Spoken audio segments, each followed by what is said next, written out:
Sisters, my name is Lisa Keegan and today we're going to make some beautiful warming meatballs. Now this is again from the UK recipe collection with honouring their stoneware, their Betty and their other thing, I don't know. I see Betty more than I see whatever the other one's called. And today I'm going to show you how I just use a casserole dish to do this beautiful recipe. So by the way, last night's chicken, amazing. Give that recipe a go. So let's get started. I do have some tweaks and changes today to make it gluten-free and actually dairy-free with the exception of the Parmesan on the first step. What am I doing? Wrong thing. Pushing the wrong corner button.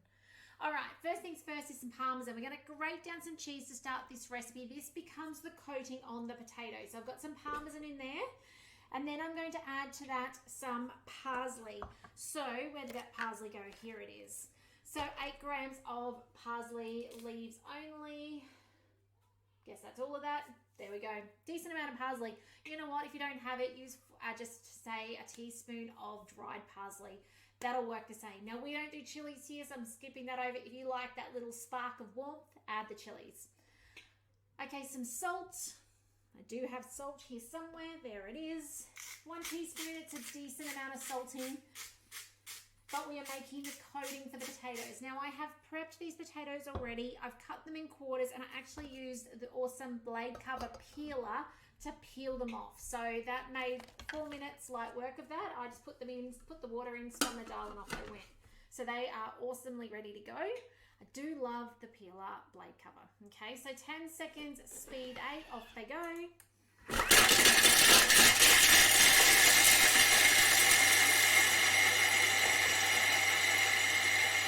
I can hear that's done, so I was actually going to stop it early. I thought it was actually only less time than that, but it didn't need all that. It only needed 7 seconds.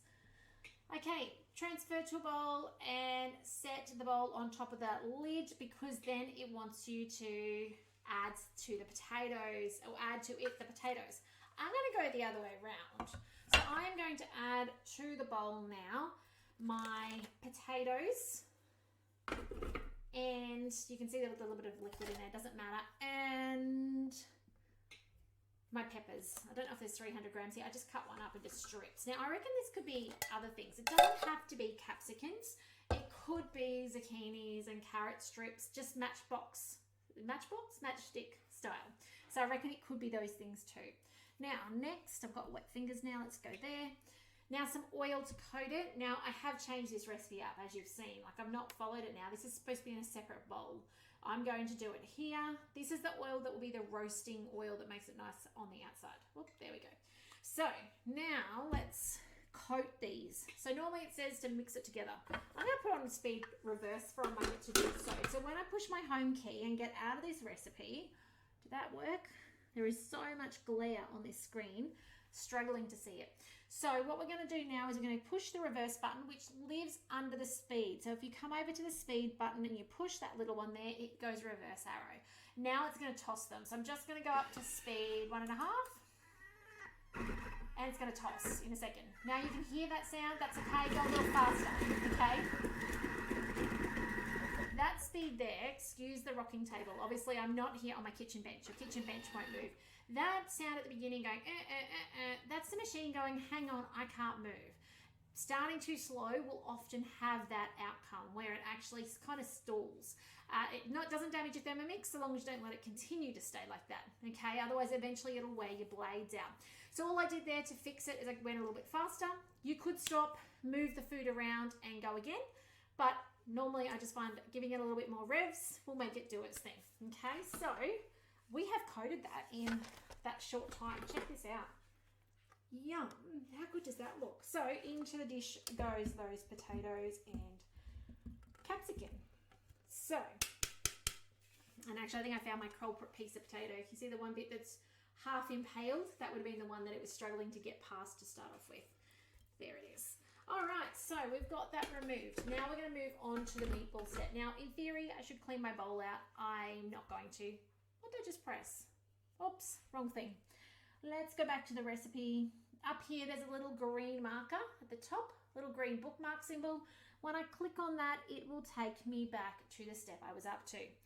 Now it does say to preheat your oven to 220 degrees, getting that ready. Now, this is where I'm going to change it just a little bit. So when we do meatballs, we typically don't do the milk and we don't do the bread. So by missing out the bread, it means it would be too milky or liquidy. So if you miss out the milk, then it levels it out. Okay, so you could use gluten-free bread and you could use an alternative milk if you needed to. But I'm just going to skip it and it works out perfectly fine. I have at times put oats in instead, works out fine as well. But in essence, you're making breadcrumbs at this point in time. Come on, little button. There we go. 10 seconds, speed 8 to make breadcrumbs. Next, we're going to transfer to a bowl and set aside. Here we go. Now we get to the step. We've got onions. So it says quartered, 1.5 today. Just put them in. It's going, I didn't reset the scale so that it didn't tear, but that's okay. 1 to 2 cloves of garlic, in it goes. So now we're going to chop this down. So on with the lid and the measuring cup. And we're going to chop it down for 5 seconds on speed 6. So let's spin this around. I want to show you how quick this is to actually make meatballs. So if you are buying meatballs from the supermarket or butcher ready-made, it's time to make them yourself. Now you could, there's 2 ways you can do it. You can actually, oh hang on, I need to wipe the screen down. Here's the milk. You could actually buy your own rib or rump and dice it down. So turbo 3 to 5 times will get you minced meat, or you can have your commercial mince ready to go. Totally up to you. It is very much down to the costings and your preference. You might want to know exactly what's in your mince. I often do. So therefore I would use my own rump and I'd chop it down and then I know what it is.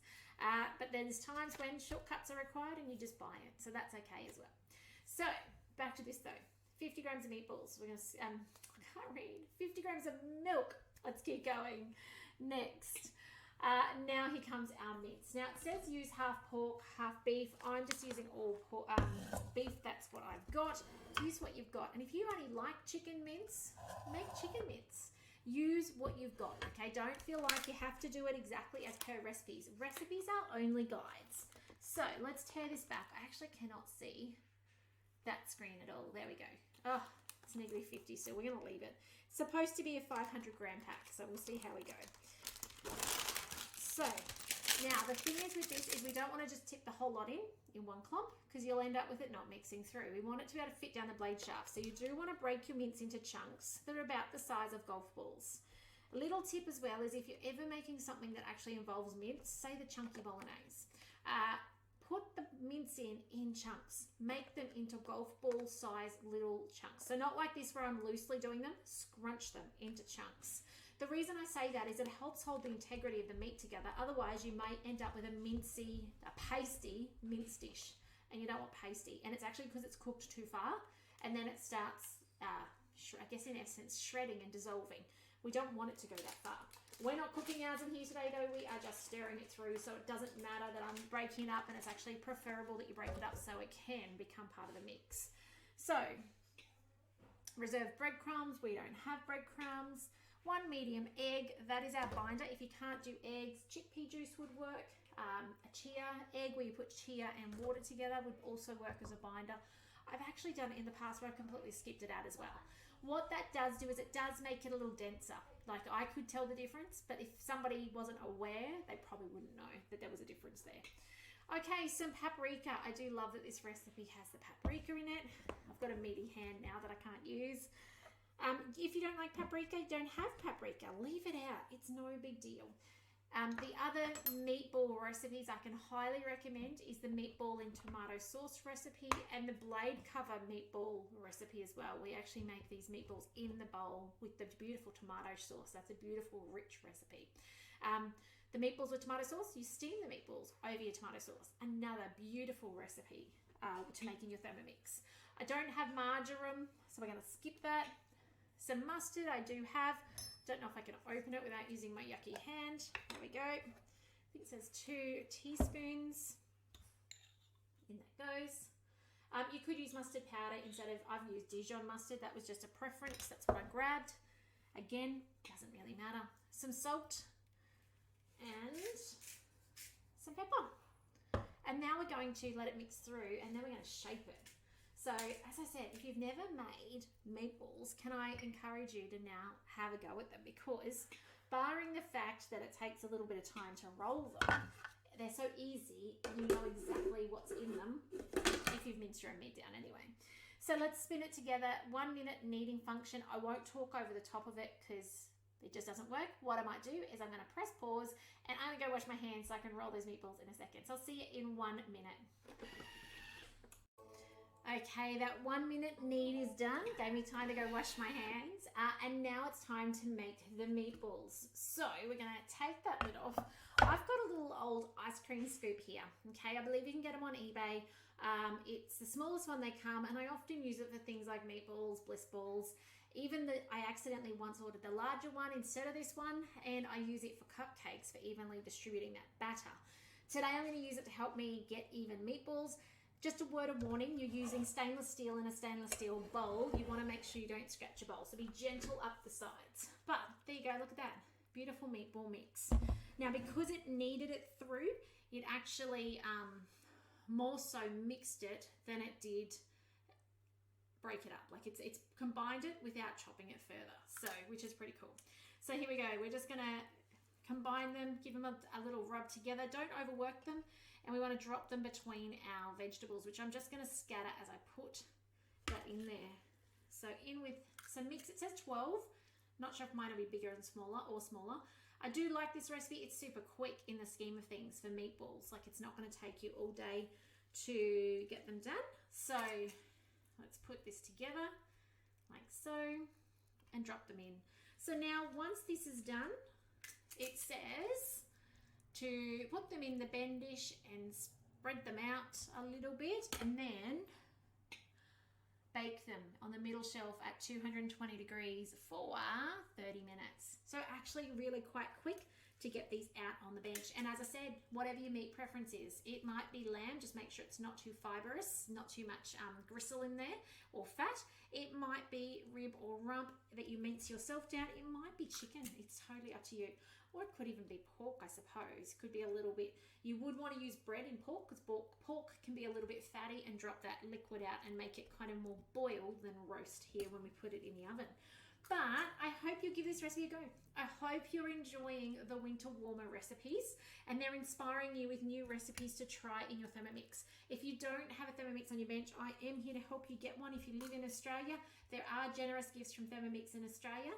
And I love the fact that I get to support you every step of the way. So please do reach out if you've got questions. If you're cooking these recipes and you need support, you're thinking, oh, this doesn't look right, or is this what it's supposed to look like? Or help, Lisa, I'm halfway through and this has happened. That's what I'm here for. So please don't ever hesitate to reach out.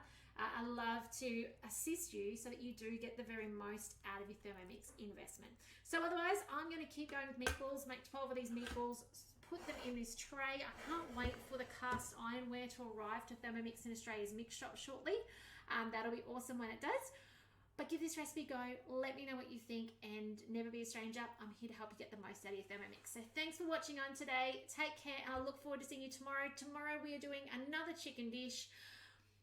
Can't remember what it's called, but I'm sure it's going to be amazing. It's got some beautiful veggies in it, some chicken, and it goes in the oven as well. So loving these warm winter recipes this year. So I can't wait to see you tomorrow. Take care. I'll see you then. Bye for now, guys.